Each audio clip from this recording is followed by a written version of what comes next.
Hello, hello, you lovely people. Welcome back to a bright new week. So today I've got something a little bit different for you. I was messaged by the lovely Antonio over at Antonio Makes and asked if I'd like to do a guest design team project for him with one or two of his kits. So I popped on over to the website, and obviously the details will be in the description box below, so you can go and have a look for yourself. Found some wonderful kits over there. He's got some beautiful stuff. Chose to, and here I am to do a make with you. Now I've been flicking through them, and to be honest, I think this is probably going to be a mini series. It's probably going to stretch into 2 videos because of what I'd like to do and the wonderful stuff that's here. So let's start with this kit first. Now this is called Eternal Ephemera 1. There are 14 sheets in the kit, and the very first page is where Antonio has very kindly resized all of the pages and combined them to make a collage sheet for us. Now this is beautiful. I love it. It's my colouring, it's my subject matter, it's just beautiful. And you know what? In him doing this, you have instantly got, if you fold it in half, you've instantly got a journal cover there. Obviously you'd need it a little bit thicker onto a bit of card or whatever, but straight away, job done. Or obviously it's a beautiful background sheet, or it's tearing. It's lovely. So that's sheet 1. Sheet 2 is the cover of this Christmas school magazine. So it's 1934. It's a genuine document. You can see that by the white gaps where it's got damaged over the years. And one of the local businesses has obviously very kindly placed an advert on the back, and will have paid some kind of money in for that, I would have thought. And it says here, look, it's the Greystones Intermediate School, and I'm guessing these heraldic signs are their sports group. Beautiful. Not only has Antonio given us that, but he's also given us the inside of the cover, because you can see that all the damage is in the same place. Now you could obviously print it back to back, and again you would have an instant journal cover, and you could quite easily tear out these white pieces and ink up the edges and have a real authentic looking journal cover. Or of course, having got both of them, you could strengthen it with some card, but it would then become quite difficult to get these pieces out because you'd be working with a very dense material. The rest of the kit is documentation, but again, it's lovely and it's vintage and it's just awesome. I love looking into, you know, the history of life. We've got a marriage certificate here, 1950, between Kenneth Roy Preston and Ursula, oh, I don't want to hurt anyone's feelings here, but Krugerberger. So it looks to me, because this was in Oxford, so it looks to me that Kenneth Preston was English, Ursula Krugerberger was Swiss or German, and they've got married in July 1950. The reason I say that is there's lots of documentation here that cross both British and European grounds. We've got a tax return for wages for Mr. Woodley from January 1950, and I love the way it's got the old pounds, shillings and pence on here. Again, an original document that's been scanned. We've got this advert page from the magazine, and I love the way you've got the rusty old staples in here. R.J. Stokes, paints, varnishes and enamels, Sheffield. This is all looking like it's come from the Sheffield area. Then you've got John Heath, funeral directors. Sorry, I'm still a little bit sniffy today. And then there's 2 smaller documents on the one page here, and these are both in this European language. I'm not 100% sure if it is Swiss or German, but it's very interesting to see.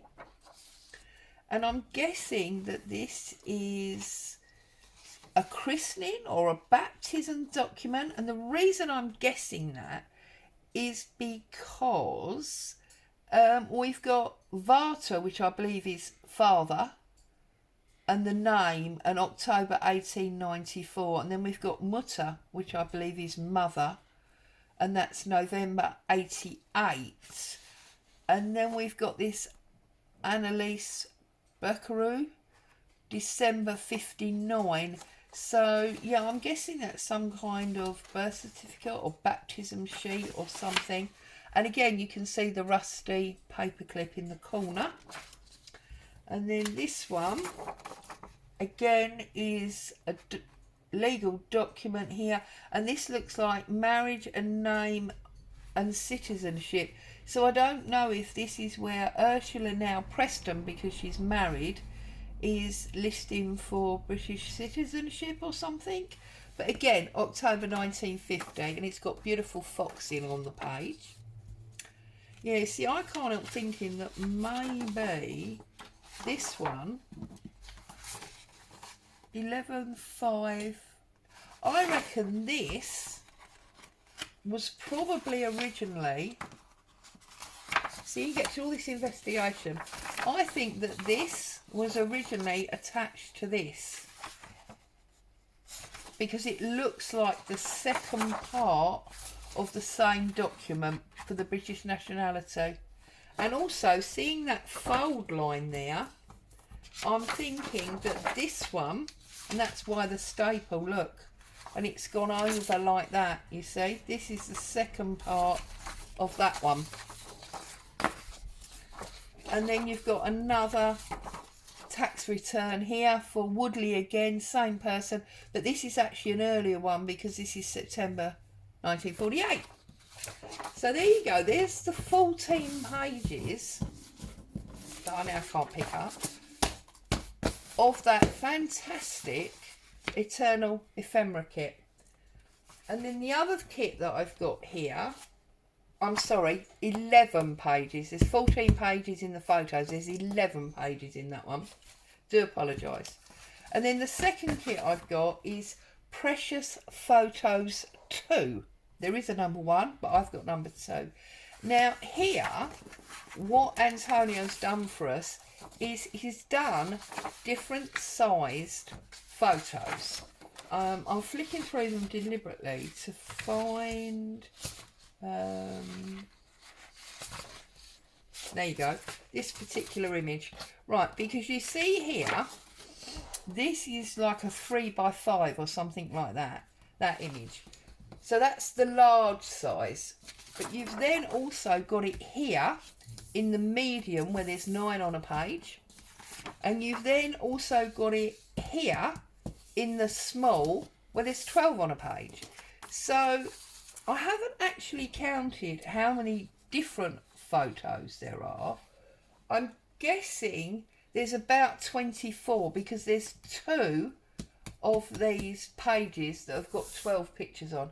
So I think there's 24 different images, but you've got them in all the different sizes. I mean, this one, look, guy on a moped. You got, I don't know if it's a family or just friends on a beach there. You've got children. There's definitely a family here. There's a different family here. And then again, a different family here. And the children. Now, I love this photo. The way it's obviously been completely damaged across the middle there. Love that. There's obviously a lot of Army and Navy connections here, because that looks like an Army a Navy suit. This one here, again, different Army, and a different Army again. And this again looks like a soldier's suit with a bugle. And this is the children, and that's just the friends. And these are the smaller versions. And again, there's another family. Look, different families. But also, if you look here, I haven't printed any of the large ones of this, But there's this older chap here. Now that's a really old, like Victorian image there, because it's almost like a cabinet card. And then you've got some here that I haven't printed the big ones of. So you've got this older gentleman here, and this very dapper gentleman here in his hat. You've got, is this an ice cream seller or an ice seller? And you've got some kind of procession going on there. Beautiful kit. A real good array of photographs there for you to use. As I say, they come from Antonio Makes. The website is called antoniomakes.com, but I will list all the details below. Now I'm going to set about tearing up these 2 pages to make a cover. So I'm not going to be overly careful. You can see it's been damaged already. And this is 120 gram navigator paper. So it is quite thick and it doesn't tear overly easily. But we're going to do our best. And we're going to put, and obviously there's going to be some areas like that where we actually end up tearing off more than was in the hole. So, you know, it doesn't really matter. It's still going to add to the authenticity of it, isn't it? And like here, we need to tear that back. And obviously you're seeing the white of the paper, but once I ink up those edges, that will all you know, look much more authentic than it does at the moment. And like here, I'm going to tear it against my tear rule and get a jagged edge there. Now these bits are going to be a little bit tricky, so let's work on this easier bit at the moment and fold it in half. Is it in half? Yeah, fold it in half there, and I can now tear out this white bit, this big white bit that's here in the middle. Okay, so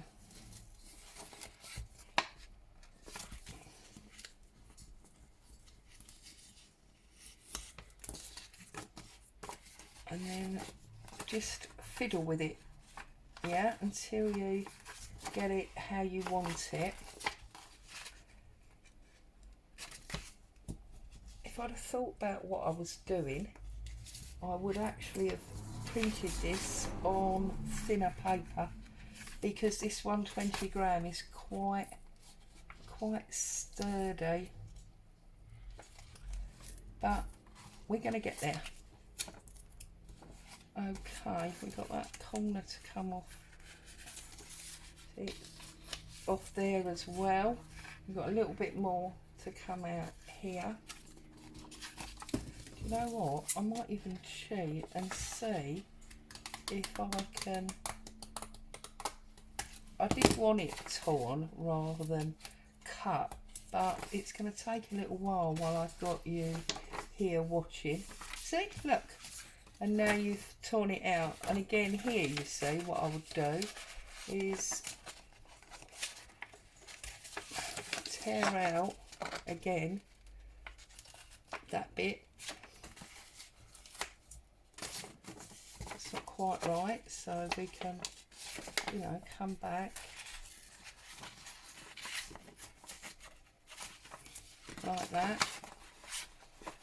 And again here, I'm just going to poke my scissors in and then get my fingernail in that space. And again, as I say, I'm definitely not tearing in exactly the right places, but it doesn't matter, you know, we're recreating this damage, so it's not a problem. Okay, and here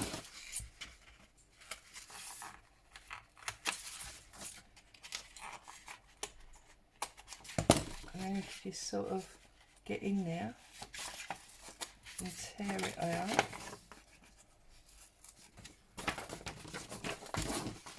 And obviously you can do this with any old document that you've got that's damaged. Not only does it, you know, add to the authenticity, it's fun. It's not often that we tear things apart. We're usually gluing them together. You might even find it if you haven't got if you haven't got fingernails, because sometimes my fingernails damage the area, make it a bit harder to work with.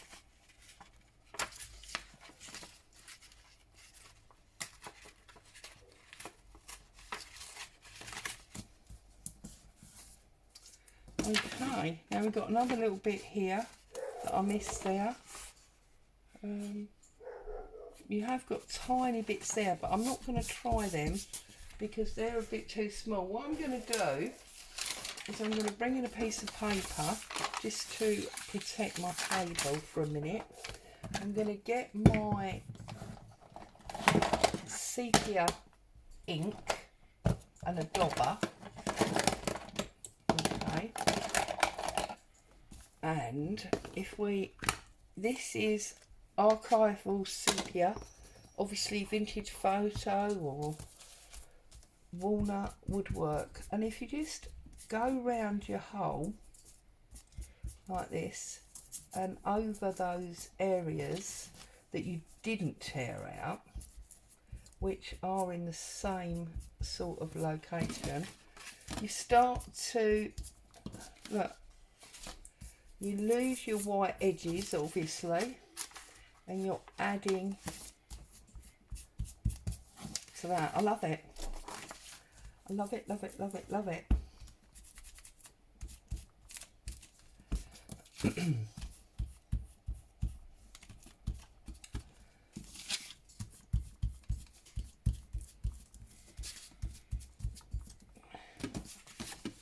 You've inked up those edges and just come round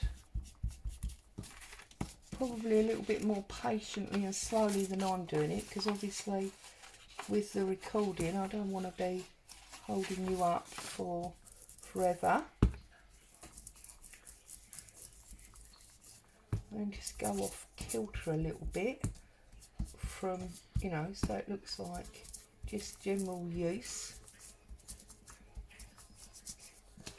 And then I'm going to get in there. If you've got 2 or 3 different coloured browns, I haven't at the moment, I've only got this sepia, but you could add into, you know, the depth of it with different inks. Look at that. That's now looking probably very close to the actual one that Antonio has scanned. Now obviously we need to, oh, I'm looking at it white, but of course it's that. Oh, I have done it. Okay, and then I'm just going to go all the way around that edge, like so. And then I'm going to do the other one exactly the same way. Now I know technically it's a little bit boring for you because you already watched me do one, and obviously we will need to make adjustments because it's highly unlikely that we will tear them in the same place. Now obviously there is the argument that if you stick them together first and then do it, it will definitely be torn in the same place and you won't need to adjust it. However, it's then going to be so thick that you will struggle, I think. It was thick enough when I just folded it over, and that was without any glue on it. So, you know, it will be, I'd be mindful of that if I was you. But obviously if that's the route that you'd like to go down, then I don't see any problem with that. And of course we see now that when I folded it in half, I've ended up tearing both sides, whereas originally it was only torn on that one side. But that's the way the cookie crumbles, as they say.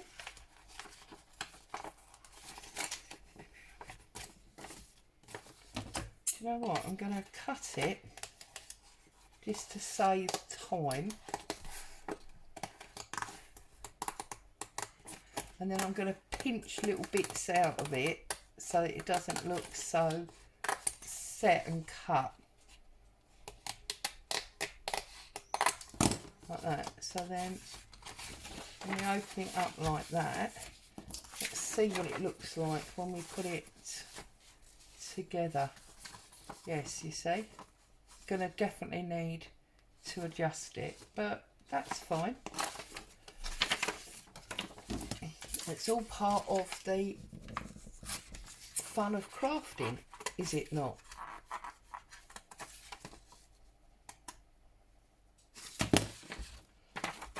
So let's tear this out.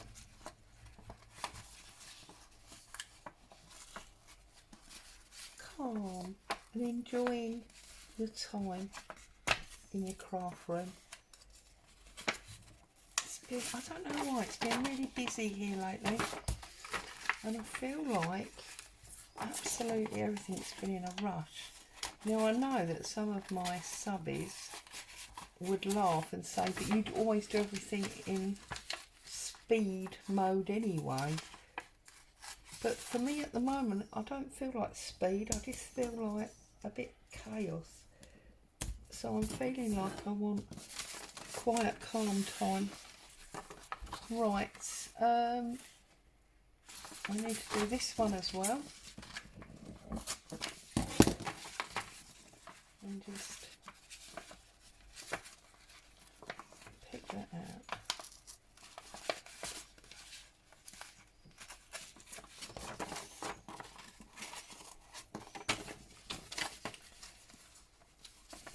Sorry, I know I keep switching it around, don't I, from front to back, and I feel like I've got a Jenga pole next to me that's going to collapse if I touch it with my elbow again.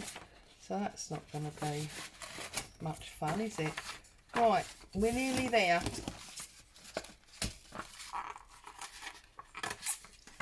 Just making an opening to get my fingernail into,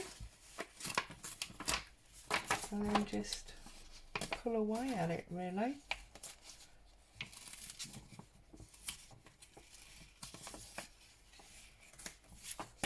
Okay.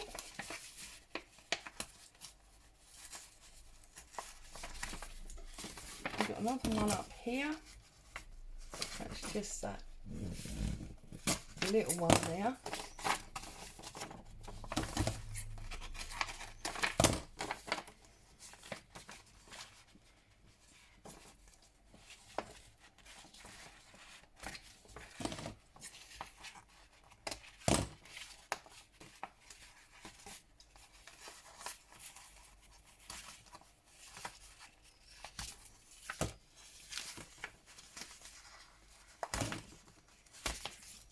Right, let's run some ink over these new holes, and then what I'm going to do is I'm going to see about getting it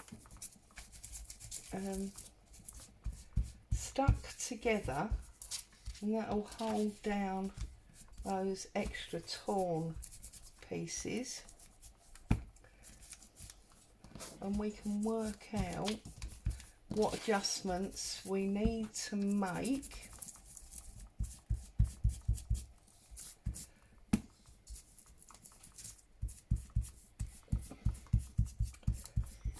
to stick it together and make it into our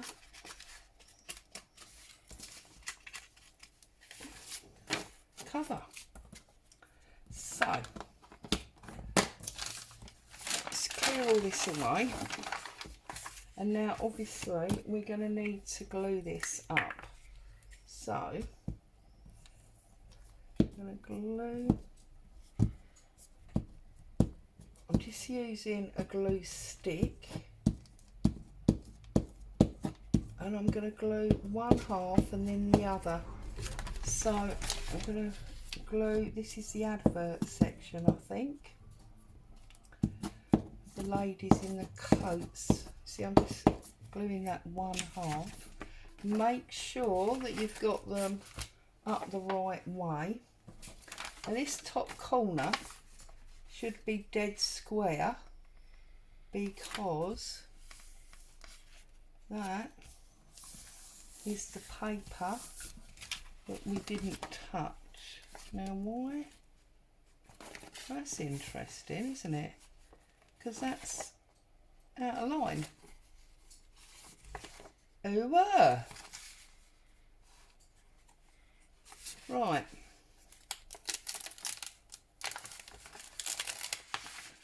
Now, as much as I know I didn't tear them perfectly, the tear holes should be in the same place. There you go.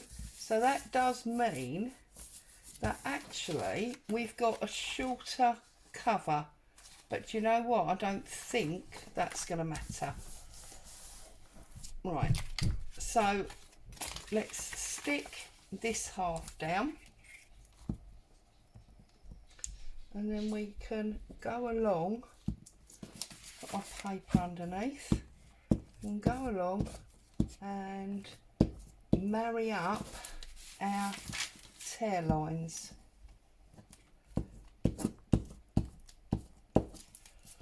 Okay, so just bring it over like that, stick it down.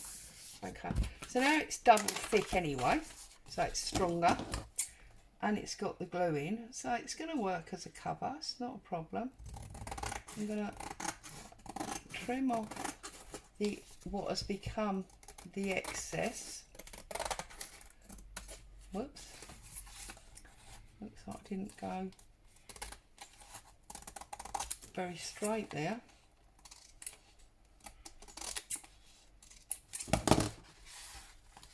What's happened there? Just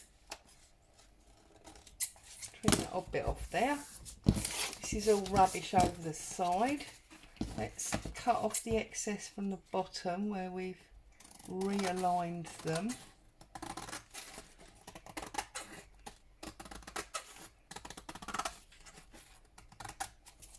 Right, and then we're going to tear that one off there.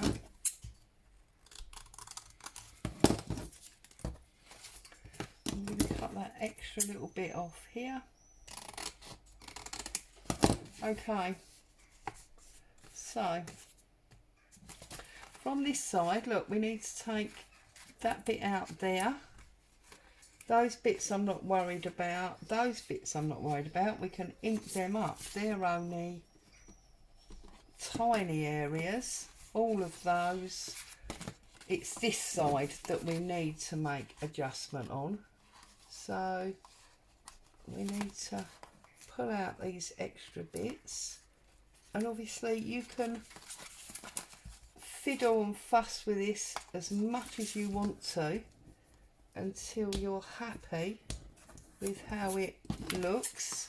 Get your scissors in there as well if need be, because obviously we can run ink over that again.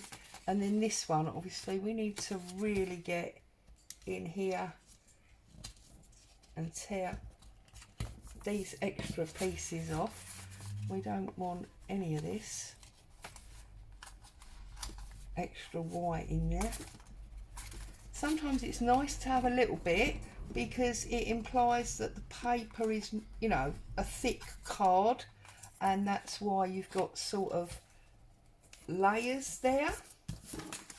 So, you know, when you rip card, it rips sort of in layers, doesn't it? You don't get a clean tear generally. Right,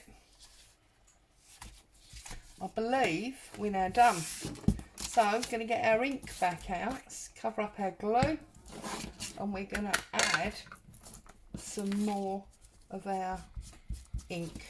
So I'm just going to make sure that's all covered and get all in your nooks and crannies.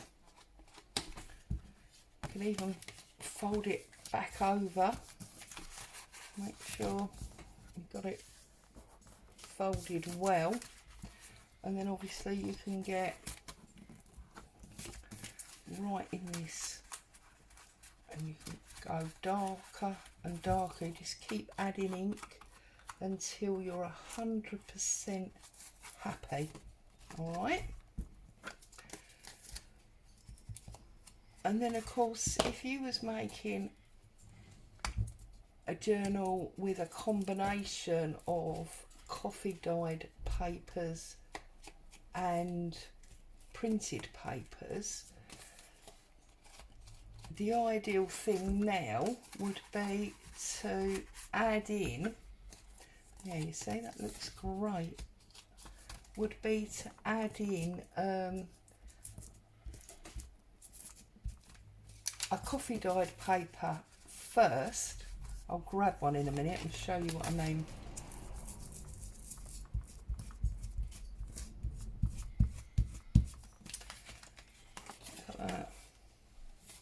It's almost like bullet holes, isn't it? Just really get in there and grunge it up. Okay.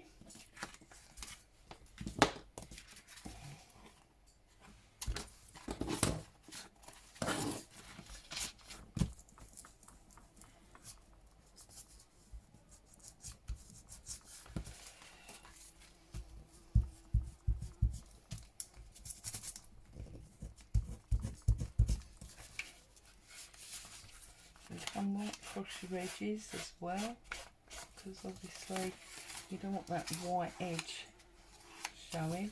We've got a little bit more of unprinted matter here where we had to realign it, so just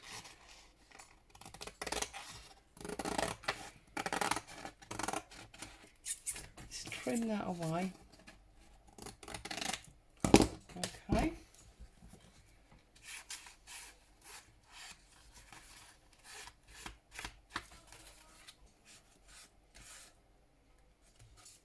Right, might need, where I had to peel it apart and realign it, I've got to add a little bit of extra glue under there.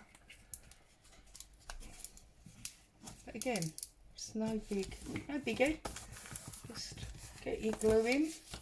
There's a little bit here as well. There. And just keep going, checking your glue corners, getting your ink round, and once you're happy that it's where you want it to be, you can start looking at building the journal up. Okay, so got another little bit there where I need to put a little bit extra glue in.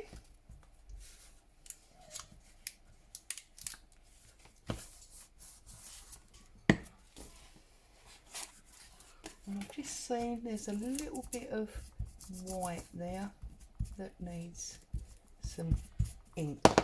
And then if I just pick that up and put a little bit of glue on there, and a little bit on there, there. So, shake all our gummings out of the way. And just like that, we have got a beautiful journal cover. Now, grab a piece of coffee dyed paper, fold it in half, okay, like that, and put that, oh, we've got some more white right on this side, but you know what I'm doing, so I'm not going to use up any more of your time doing that. I'll do that off camera. and put your page in, and you see now you've got your coffee dyed paper coming through for your join area, you know, for sewing your journal together. So I'm just going to reduce the size of this a bit, because obviously where we have to trim down the print, it's not an A4 anymore.